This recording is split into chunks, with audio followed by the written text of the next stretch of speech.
नमस्कार मंडळी. आज मी तुम्हाला दोन बातम्या सांगणार आहे. या बातम्या कदाचित तुम्हाला माहीतही असतील. त्या नवीन नाही आहेत, त्या जुन्याच आहेत. पण या बातम्यांमागे एक मतितार्थ आहे आणि तो मतितार्थ मी तुम्हाला समजवण्याचा प्रयत्न करणार आहे. हिंदू विरोधी इकोसिस्टीम कशी काम करते हे त्यातून दिसून येईल. आणि मग मित्रांनो, तुम्ही ठरवायचंय की नरेटिव्हला बळी पडायचं की हिंदूंनी नरेटिव्ह प्रस्थापित करायचा. ज्या वेळेस नरेटिव्ह हिंदूंकडून प्रस्थापित केला जातो त्यावेळेस ही इकोसिस्टीम कशी त्या विरोधात काम करते आणि तो पुढे येऊ देत नाही.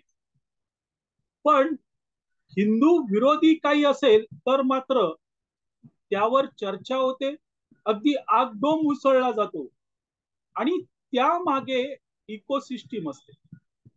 हे सगळं तुम्हाला या दोन बातम्यांमधून कळून येईल. मंडळी, पहिली बातमी जी आहे ती बातमी आहे राहुल गांधी यांच्या खटाखटची. राहुल गांधी यांनी लोकसभा निवडणुकीत ज्या जाहिराती केल्यात, मी पर्टिक्युलरली त्या जाहिरातींबद्दल बोलतो.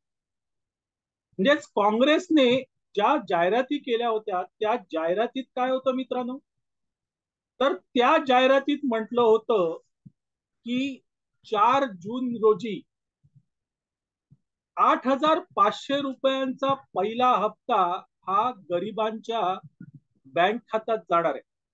गरिबांना 8,500 रुपयांचा पहिला हप्ता मिळणार आहे. त्यामध्ये आम्ही जिंकून येऊ असा कुठेही उल्लेख नाही, किंवा आम्ही जिंकून आल्यावर. त्या जाहिरातींमध्ये काँग्रेस जिंकलेलीच आहे असं स्पष्ट सांगितलं गेलं होतं आणि पहिला हप्ता मिळाला देखील आहे असंही म्हटलं होतं. आता तो जो 8,500 रुपयांचा पहिला हप्ता तो घेण्यासाठी मित्रांनो काँग्रेसच्या कार्यालयांबाहेर लाईनी लागल्या. अनेक ठिकाणी पोस्टाच्या बाहेर लाईनी लागल्या. त्याची बातमी 1-2 वृत्तवाहिन्यांवर आली मित्रांनो, आणि त्यानंतर ती बातमी दडपली गेली. त्या बातमीबद्दल कुठेही चर्चा होणार नाही याची काळजी आतापर्यंत घेतली गेलेली आहे. ना त्याच्यावर डिबेट झाला, ना त्याच्यावर चर्चा झाली. अशा प्रकारे जास्तीत जास्त प्रयत्न करून ही बातमी दाबून टाकण्याचा प्रयत्न झाला. आणि तो कोणी केला, तर तो प्रयत्न केला हा काँग्रेस इकोसिस्टीमने. थोडक्यात हिंदुत्ववादी विरोधी इकोसिस्टीमचा हा प्रयत्न होता आणि त्यामुळे त्याला जितक्या प्रमाणात प्रसिद्धी मिळायला पाहिजे, त्यावरून जनमत तयार केलं गेलं पाहिजे, ते झालेलं नाहीये. आणि आजही मित्रांनो गरीब काँग्रेसच्या कार्यालयाबाहेर तो पहिला हप्ता 8,500 रुपयाचा द्यायला गेलेले आहेत. आता काँग्रेस सांगते की आम्ही सत्तेत आलो नाही. मग त्या जाहिराती काय होत्या? अशा वेळेस खरं म्हणजे मीडियाने राहुल गांधी आणि काँग्रेसचे कान उपटायला हवे होते. कल्पना करा, जर तिथे भारतीय जनता पक्ष असता, बीजेपी असता, तर आतापर्यंत काय झालं असतं. पण ही जी काँग्रेसची इकोसिस्टीम आहे तिने ते होऊ दिलेलं नाहीये. आणि आता हळूहळू लोकांच्या स्मरणातून हे सगळं निघून जाईल याची काळजी घेतली जाते. मंडळी, राहुल गांधी स्वतः जाहीर सभेत खटाखट खटाखट बोलले होते. जाहिराती तर अजूनही पुरावा म्हणून आहे. पण 2014 मध्ये मोदी असं बोललेच नाहीत की प्रत्येकाच्या खात्यात 15 लाख रुपये येतील. आणि ती बातमी खोटी आहे असंही काही वृत्तवाहिन्यांनी स्पष्टपणे सांगितलं, वर्तमानपत्रातून सांगितलं.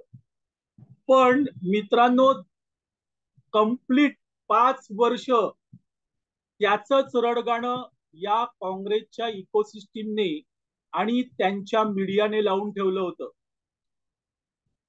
मोदींचे 15 लाख कुठे गेले याच्यावर चर्चा डिबेट होत होत्या. इतकंच नाही तर मित्रांनो, कळत होतं समोरच्या अँकरला आणि पत्रकाराला की हे खोटं आहे, तरीही त्याच्यावर प्रतिक्रिया, जनसामान्यांच्या प्रतिक्रिया नोंदवल्या जात होत्या. आज ते सगळे कुठे आहेत? आज का मीडियाचे कॅमेरे सर्वसामान्यांकडे, गरिबांकडे जात आहेत? सोशल मीडियावर तुम्हाला हे दिसेल, पण मुख्य मीडियावर दिसत नाहीये. ही इकोसिस्टीम आहे आणि ही इकोसिस्टीम अशा प्रकारे काँग्रेसला पूरक अशी आहे. ती नष्ट करायची तर मोदींना अजून काही वर्ष निश्चित लागणार आहेत. गेल्या 70 वर्षात तयार झालेली ही इकोसिस्टीम आहे, जी काँग्रेसचे पाय धुण्यात आपलं सगळं पावित्र्य गमावून बसते. ती इकोसिस्टीम नष्ट करायची आहे. एक मोठं आव्हान मोदींसमोर आहे आणि अशा वेळेस हिंदुत्ववादी भाजप समर्थक मोदी भक्त काय करतात, तर ते मोदींनाच दूषण देत आहेत. ही पहिली बातमी झाली मित्रांनो. दुसरी बातमी, बकरी ईदच्या दिवशी पाठीवर राम लिहिलेला एक बकरा कुर्बानीसाठी नेला जाणार आहे, अशी बातमी सोशल मीडियावर झळकली. पनवेल मधली ही घटना आहे मित्रांनो. खरं म्हणजे ही घटना अतिशय प्रक्षुब्ध करणारी आहे. हिंदूंच्या भावना दुखावणारी ही घटना आहे. पण एका तरी मीडियाने ही बातमी दाखवली का? विचार करा मित्रांनो. एका तरी मीडियावर ती बातमी आली का? कारण काय दिलं गेलं, तर जातीय धार्मिक तेढ निर्माण होऊ नये म्हणून ही बातमी दाखवली गेली नाही. मान्य करतो मित्रांनो. चला, मीडिया एवढा जर प्रगल्भ झाला असेल तर त्याचं स्वागत करायलाच पाहिजे.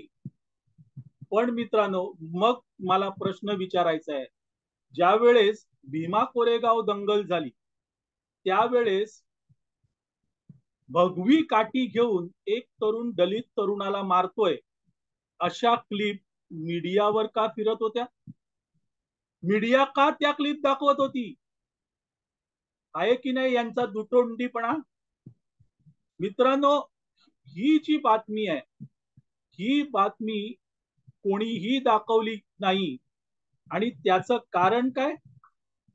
कारण काय मित्रांनो, तर काँग्रेसची इकोसिस्टीम हिंदूंवर आलेलं किंवा हिंदूंच्या विरोधात असलेलं कुठेही प्रसिद्ध करायचं नाही, ते दडपून टाकायचं.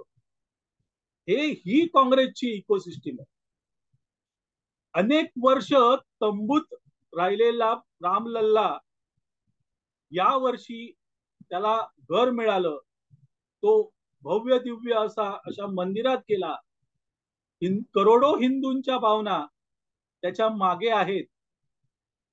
अशा रामाचा अपमान करायला निघाले ही मंडळी, आणि काही भोळसट मंडळी तर, किंवा देवसट मंडळी म्हणेन, आपल्यातलीच.